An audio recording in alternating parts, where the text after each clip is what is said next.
Hello and good morning, all of you. Welcome to the UPSC Environment Series by Alpha IAS Academy. We are at lecture 4, and we will be ending part 4 here. And we were reading about the protected areas, and we studied national parks, wildlife sanctuaries, who notifies it, then the various projects which are implemented to conserve the particular species, project tiger, project elephant, project lion, ये सब हमने पहले पढ़ लिया था. Basically आज हम उसी जो डिस्कशन है उसको आगे बढ़ाएंगे और जो और प्रोजेक्ट्स हैं उसको देखेंगे. उसमें से एक बहुत इंपॉर्टेंट प्रोजेक्ट है प्रोजेक्ट वल्चर.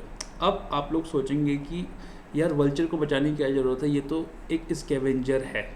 ठीक है, वल्चर को बचाने की क्या ज़रूरत है, ये तो एक स्कैवेंजर है. बट मैं आपको बता दूं, ये one of the predator species है. ये जो कैरकेसेस होते हैं या जो डेड बॉडीज़ होती हैं एनिमल्स की, उसको वाइप आउट करता है इन्वायरमेंट से. जो उसकी फाउल्स में भाई जितनी जल्दी उसको वल्चर खा लेंगे उतनी जल्दी आपका वो कैरकेस या वो बॉडी इन्वायरमेंट से एलिमिनेट हो जाएगा और वो फॉल स्मेल या जो वो सड़ैन की बदबू आती है वो नहीं आएंगी. बेसिकली 9 स्पीशीज़ होती हैं, सारी की सारी इंडिया में पाई जाती हैं. एक वल्चर हो गया, एक मरीन टर्टल हो गया. ये दो एक ऐसे स्पीशी हैं या जानवर कह सकते हैं आप कि इनकी सारी की सारी स्पीशीज़ जो हैं इंडिया में पाई जाती हैं. तो बेसिकली जल्दी से देख लेते हैं 9 की 9 कौन सी हैं. दिल oriental long white backed long billed vulture, slender billed vulture, Himalayan, red headed, Egyptian, bearded, cinereous, Eurasian griffon. ठीक है, इसमें से 3 जो हैं क्रिटिकली एंडेंजर्ड हैं. एक्चुअली इसका पहले ये देख लेते हैं कि क्रिटिकली एंडेंजर्ड कौन कौन सी. इनमें से oriental wild backed vulture, slender billed vulture और लॉन्ग बिल्ड वल्चर जो है क्रिटिकली एंडेंजर्ड है. ठीक है, बस क्रिटिकली एंडेंजर्ड आपको याद रखना है. और मैंने आपको ये बता दिया कि why they should be protected because they are nature's clean up crew. अब इसका ये वाइप आउट क्यों हो रही है इसकी population.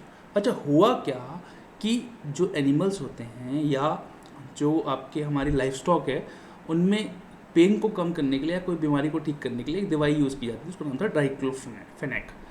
Diclofenac is a non steroidal anti inflammatory drug. ठीक है, अब इसको जो है बैन कर दिया गया है. यही डाइक्लोफेनेक जो होता है जब वो लाइफ स्टॉक मर जाता है उसकी बॉडी में तो रहता है, जब वल्चर उसको फीड ऑन करता है या खाता है तो वो डाइक्लोफेनेक जो है उसकी बॉडी में आ जाता है और वो उसके लिए एक सुसाइडल या क्या बोल सकते हो आप, एक मतलब उसको खा के वो मर जाते हैं. Diclofenac is very bad for vultures and you know almost 99% of the vulture population was wiped out due to diclofenac, and it was the government who has to step in and make a conservation effort. A plan was launched in 2016. Now it has been extended to 2025 to address the declining population of vultures in India. 2 agencies हैं जो बड़ा important काम करती हैं, क्योंकि vulture एक bird है तो बर्ड में याद रखना एक बॉम्बे नेचुरल हिस्ट्री सोसाइटी है, ये बड़ा इंपॉर्टेंट काम करती है. और आपके सेंट्रल जू अथॉरिटी, इन दोनों ने मिलकर वल्चर कंजर्वेशन ब्रीडिंग प्रोग्राम बनाया. देखो, ब्रीडिंग प्रोग्राम भी क्या है, आपके पास एक तरीका है किसी भी स्पीशीज़ को कंजर्व करने का. अब वो ब्रीडिंग जो हो सकती है नेचुरली इन इन्वायरमेंट भी हो सकती है, इन सीटू भी हो सकती है, किसी प्रोटेक्टेड एरिया में भी हो सकती है, और वो कैप्टिव ब्रीडिंग भी हो सकती है कि मतलब आप पकड़ के उस जानवर को कैप्टिवली ब्रीड करें अगर वो आपको लगता है कि एक्सटिंक्ट इन वाइल्ड हो जाएगा. एक्सटिंक्ट इन वाइल्ड मतलब कि वो नेचुरली नहीं पाया जाता. ठीक है, तो आप उसको पकड़ के लाएं, उसको ब्रीड करें, उसकी पॉपुलेशन बढ़ाएं, उसको वापस छोड़ दें. ठीक है, हम आगे पढ़ेंगे उसको. एक वल्चर केयर सेंटर बनाया हमने to study about the vultures. ये कहाँ है, पिंजौर हरियाणा में. ठीक है, पिंजौर हरियाणा में. पिंजौर कहाँ पड़ता है आपको, चंडीगढ़ के पास. जो बच्चे वहाँ रहते होंगे उन्हें पता होगा. ठीक है, थोड़ा सा हिल स्टेशन टाइप का है. देन इंटरनेशनली हमने एक सेव बनाया हुआ है, save Asian vultures from extension. तो बेसिकली इसमें बहुत सारी ऑर्गेनाइजेशन है जो वर्क करती हैं आपस में मिलके to save the 3 critically endangered species under a single programme. तो देखिए कितनी अच्छी बात है कि हमने ऐसा नहीं कि 3 अलग अलग बनाया, एक ही प्रोग्राम बना दिया हमने. ठीक है, उसके मेंबर्स देख लेते हैं. बॉम्बे BNHS इंडिया की तरफ से, bird conservation Nepal RSPB UK, national trust for nature conservation Nepal and international centre for birds for prey UK and zoological society of London. क्या ये इंपॉर्टेंट है? बिल्कुल भी नहीं. ठीक है, आप आराम से पढ़िए, आप उसको समझिए, आप कॉन्सेप्ट समझिए, कॉन्सेप्ट कल्चर समझ में आ गया और उसकी 3 जो क्रिटिकली एंडेंजर्ड है उसको याद कर लीजिए. फिर हमारे पास आया इंडियन राइनो विजन 2020। अब क्योंकि 2020 था तो मतलब ये ख़त्म हो गया, तो बेसिकली हाँ ये वाकई ख़त्म हो गया। 2005 में इसको लॉन्च किया गया था। जो लास्ट 2 राइनो थे वन हॉर्न, इसमें बेसिकली जो राइनो की बात की गई है, राइनो भी 2 टाइप्स के होते हैं, वो एक वन हॉर्न होते हैं, एक 2 हॉर्न होते हैं। वो आपको आगे किसी दिन बताएंगे कि टोटल 3 टाइप के होते हैं। सुमात्रन राइनो होता है, ठीक है, देन इंडियन राइनो होता है, वो उसमें क्या फ़र्क होता है, किसके 2 हॉर्न्स होते हैं, एक हॉर्न। तो इंडिया में जो बेसिकली पाया जाता है वो वन हॉर्न राइनो पाया जाता है। इसमें हमें इस प्रोग्राम के अंदर, और ये सबसे ज़्यादा असम में पाए जाते हैं। बेसिकली इस प्रोग्राम का कंक्लूजन हुआ जब लास्ट 2 राइनो असम में ले आए गए।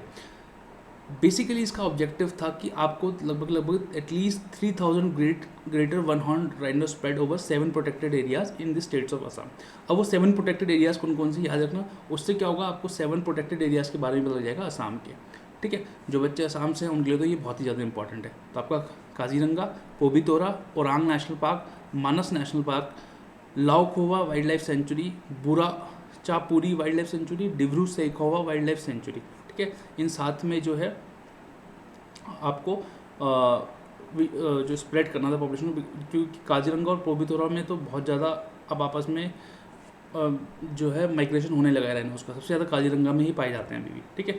देन प्रोजेक्ट स्नो लेपर्ड 2009 में इसको लॉन्च किया गया था। बेसिकली एक प्रोग्राम है इंडियन गवर्नमेंट का, उसको बोलते हैं species recovery programme.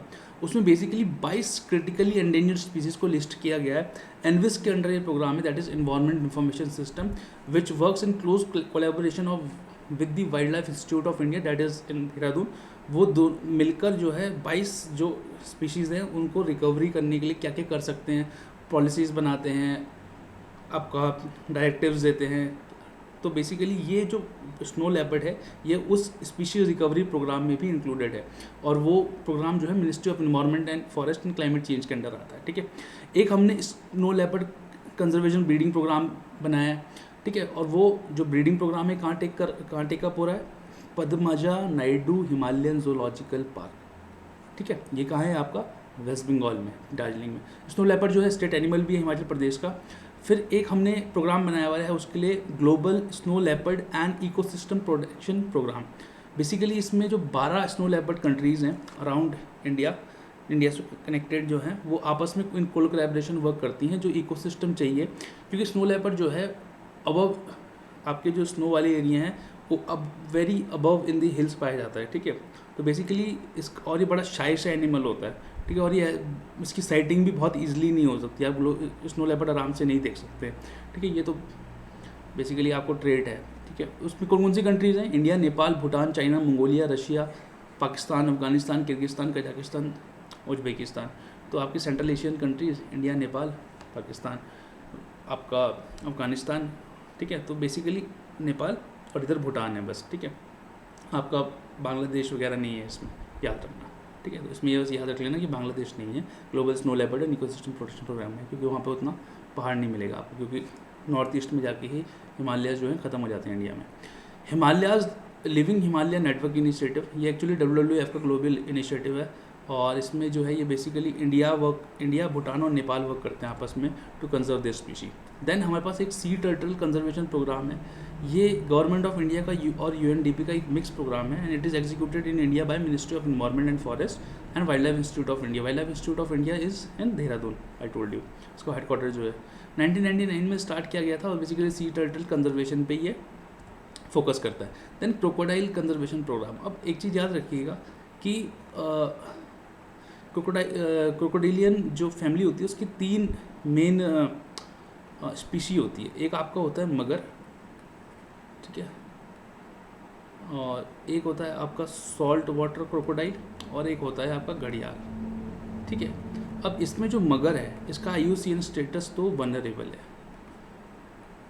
Salt water का लीस्ट कंसर्न है, और घड़ियाल जो है क्रिटिकली एंडेंजर्ड है। और ये घड़ियाल जो है एक बार क्वेश्चन भी पूछा गया था, तो ये आपको मिलेगा कहाँ, चंबल की रिवर में, ठीक है, चंबल रिवर में आपको ये मिलेगा, ठीक है। 1975 में वेरियस स्टेट्स में क्रोकोडाइल कंजर्वेशन प्रोग्राम लॉन्च किया गया था। घड़ियाल and salt water crocodile conservation programme was first implemented in Orissa in year 1975, and उसके बाद मगर प्रोग्राम आया। सबसे ज़्यादा जो फोकस अभी भी किया जाता है वो घड़ियाल को सेव करने के लिए किया जाता है, क्योंकि ये एक क्रिटिकली एंडेंजर्ड स्पीशी है, ठीक है। ऑब्जेक्टिव क्या होंगे इसके कि सेंचुरी बनाएं, उनकी कैप्टिव ब्रीडिंग करें, उनकी पॉपुलेशन बढ़ाएं, रिसर्च करें कि उसको इम्प्रूव कैसे कर सकते हैं। उसके लिए हमने एक centre crocodile breeding and management training institute बनाया हुआ है हैदराबाद में, ठीक है, और लोकल पीपल की इन्वॉल्वमेंट भी चाहिए होती है। देन प्रोजेक्ट हंगुल, हंगुल क्या होती है, एक टाइप का डियर होता है, उसको रेड स्टैग भी बोलते हैं, ठीक है, या कश्मीर स्टैग भी बोलते हैं। स्टेट एनिमल है कश्मीर का, 1970s में इसको लॉन्च किया गया था, और इसमें भी कैप्टिव ब्रीडिंग वगैरह हम लोग करते रहते हैं ताकि उसकी पॉपुलेशन बढ़ाई जा सके। अब इतनी देर से हम कैप्टिव ब्रीडिंग पढ़ रहे हैं। अभी कैप्टिव ब्रीडिंग होती क्या है? तो कैप्टिव ब्रीडिंग क्या है कि बेसिकली आपने किसी भी स्पीशी या किसी भी जानवर को उसके हैबिटेट से उठाया, उसका male and female counter part उसे ब्रीड किया, उसकी पॉपुलेशन बढ़ाई, क्योंकि आपको लगता है कि वो जो जानवर है वो एक्सटेंड हो जाएगा अगर उसको ह्यूमन सपोर्ट नहीं मिला। ये एक रीज़न है कैप्टिव ब्रीडिंग का। जो आप चिकन खाते हैं, वो जो वेरियस फार्म्स में बनते हैं, वो भी एग्जाम्पल है कैप्टिव ब्रीडिंग का। एजुकेशनल पर्पसेस के लिए, स्टडी करने के लिए, रिसर्च करने के लिए भी कैप्टिव ब्रीडिंग की जाती है, ठीक है। तो कैप्टिव ब्रीडिंग जो है एक टाइप का ex-situ, अभी तक तो हम इन सीटू प्रोटेक्शन मेजर्स पढ़ते हुए हैं, एक टाइप का ex-situ प्रोटेक्शन मेजर है, ठीक है। अब क्या कैप्टिव ब्रीडिंग यूजफुल टूल है कंजर्वेशन का, ये एक बड़ा डिबेट है। देखो, वर्ल्ड वाइल्ड लाइफ फंड क्या बोलता है कि आपको जो है इस टेक्निक को या इसका इस्तेमाल जो है, आपको you should use it as a method of last resort only. जब आपके पास कोई चारा नहीं मिला बचा है, तभी आप इसका इस्तेमाल करेंगे, तभी आप उस जानवर को जो है उसके नेचुरल हैबिटेट से उठा के ले जाएंगे।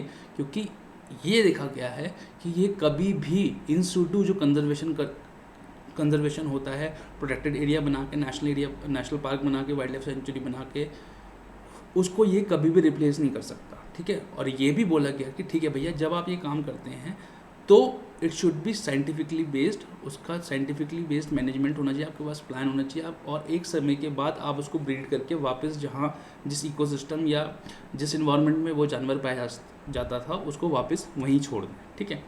अब एक चीज़ नहीं आ गई, डीएनए बार कोडिंग। देखो, डीएनए बार कोडिंग क्या हुई, बेसिकली एक होती है जीनोमिक्स क्या होता है, जीनोमिक्स डीएनए बार कोडिंग का उल्टा होता है। जीनोमिक्स क्या होता है कि आप एक पर्टिकुलर स्पीशी का डीएनए पकड़ा, आपने पूरा सीक्वेंस उसका लिया, और वो जीन्स आपस में कैसे इंटरप्ले कर रहे हैं, वो तो आपका जीनोमिक्स हो गया।